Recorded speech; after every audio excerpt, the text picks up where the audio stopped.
안녕하세요. 오늘 저희가 함께 살펴볼 자료는 주 예수님의 다시 오심, 그러니까 재림의 전반적인 상황에 대한 당신의 그 견해를 담은 메모입니다. 네, 맞습니다. 목표는 이 자료에 담긴 어떤 특정 순서랄까요?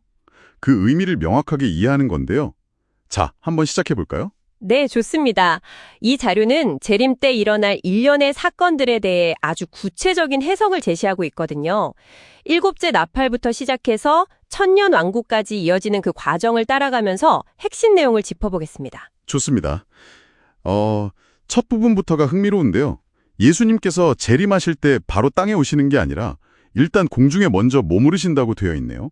그때 일곱째 나팔이 울리고 뭔가 중요한 사건이 발생한다고요? 그렇습니다. 바로 첫째 부활입니다. 이 메모에서 아주 중요하게 다루는 부분인데요. 순교 증인들, 그러니까 계명을 지키다가 순교한 이들이 먼저 공중으로 끌어올려진다고 설명을 해요. 아, 순교자들이 먼저요? 네, 이걸 곡식 추수에 비유하고요. 이 사건을 통해서 하나님의 계명이 정말 진실하고 또 지킬 수 있는 것이라는 게 최종적으로 증명된다고 강조합니다. 뭐랄까, 이를 통해 천사들을 포함한 모든 피조물의 자유의지가 완성되는 시점이다. 이렇게 보고 있어요. 아, 이게 단순히 개인적인 부활이 아니라 우주적인 의미가 있다는 거군요. 하나님의 법이 옳다는 선언 같은? 네, 그렇죠. 그런 의미가 강합니다. 그럼 땅에 남은 사람들은요? 이 광경을 볼 수 있을까요? 네, 이 메모는 마태복음 24장을 근거로 들고 있는데요. 땅의 악인들도 공중으로 올라가는 성도들을 보면서 애곡할 것이다. 이렇게 언급합니다. 숨겨진 사건은 아니라는 거죠. 공개적인 사건이군요. 알겠습니다. 자, 그럼 첫째 부활 이후에는 어떤 일이 이어지나요? 메모에 보니까 대속죄와 일곱 재앙이라는 개념이 등장하는데요. 네, 첫째 부활이 일어나면 대제사장이신 예수님께서 실제 성전, 아마 하늘 성소를 의미하는 것 같은데요. 그것을 속죄하는 과정을 시작하신다고 합니다. 바로 그 기간 동안에요. 땅에는 일곱 재앙이 쏟아진다는 거죠. 아, 동시에 진행되는 거군요. 하늘에서는 속죄가, 땅에서는 재앙이. 네, 그리고 이 일곱 재앙은 포도 추수에 해당한다고 보고요. 땅에 남은 악인들을 향한 심판으로 해석합니다. 근데 여기서 중요한 점은 이 재앙은 육체에 대한 심판이라는 거예요. 그 최후의 심판인 불못과는 구별된다는 점을 강조하고 있습니다. 아, 그렇군요. 단계가 다르다는 거네요. 그런데 궁금한 게 생겼어요. 그 666 짐승의 표를 거부한 성도들은 어떻게 되나요? 그들은 재앙을 피할 수 있는 건가요? 이 메모의 관점은 아주 명확합니다. 666표를 거부한 이들은 모두 순교 증인으로서 첫째 부활에 참여한다고 보고 있어요. 아, 모두 다요? 네. 그렇기 때문에 일곱 재앙이 쏟아질 때는 이미 땅에 남아있지 않을 것이라고 주장합니다. 즉, 이들은 재앙을 겪지 않는다는 거죠. 재앙을 피하는 유일한 길은 결국 첫째 부활, 즉 순교적인 믿음을 지키는 것이다. 이런 해석이네요. 네, 맞습니다. 그런 논리입니다. 굉장히 단호한 입장이군요.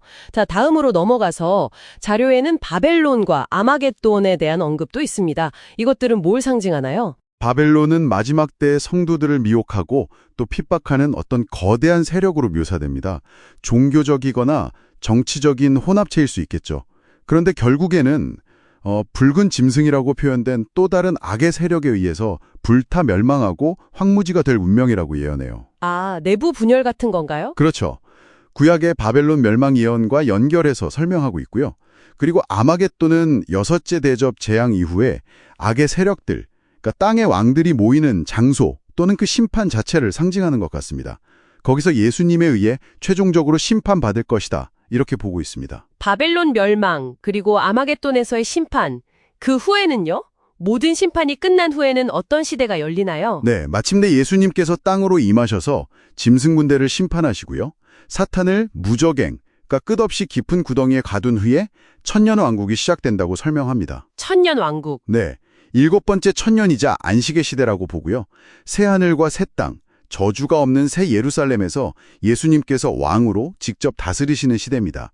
스가랴서의 초막절 예언과 연결해서 구원받은 자들이 하나님을 경배하는 그런 평화의 시대로 묘사하고 있습니다. 네, 오늘 저희는 이 메모를 따라서 예수님의 재림에 대한 해석을 쭉 따라가 봤습니다.